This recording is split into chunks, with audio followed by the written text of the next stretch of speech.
Our continuing coverage of the explosion in Fort Worth. I-Team reporter Brian New today continuing our coverage. Yeah, we know you've been digging into the explosion, Brian. Walk us through what you've learned.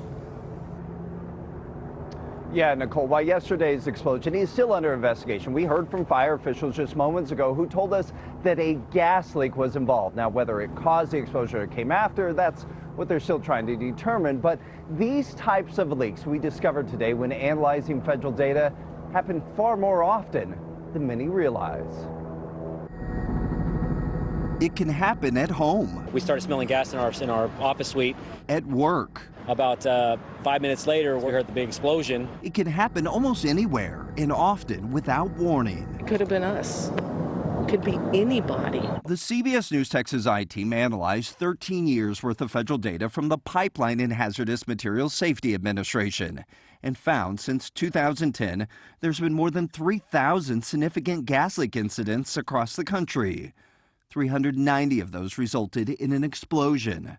These incidents have injured more than 700 and killed 163 people. Once you start paying attention, you start seeing these happen quite frequently. Abe Scar is the Energy and Utility Director for the Public Interest Research Group. He says there are two reasons gas explosions happen so often. Gas is inherently unsafe. It's flammable and it can explode, and so it's just the nature of the product. The other, I think, is that a lot of the gas infrastructure is aging.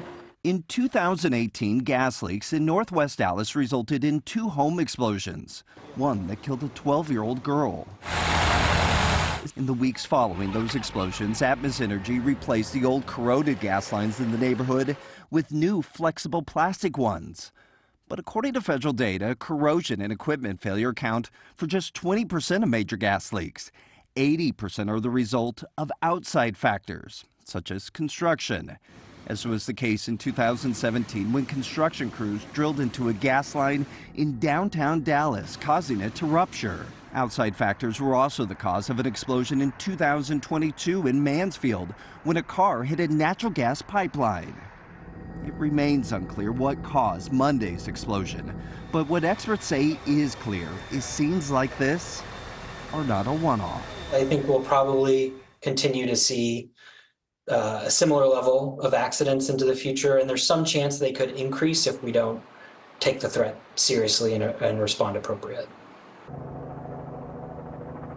So part of the solution, experts say, is investing in updating the infrastructure underground. The other part of the equation, some say, is transitioning to clean energy, meaning moving away from gas furnaces and gas stoves.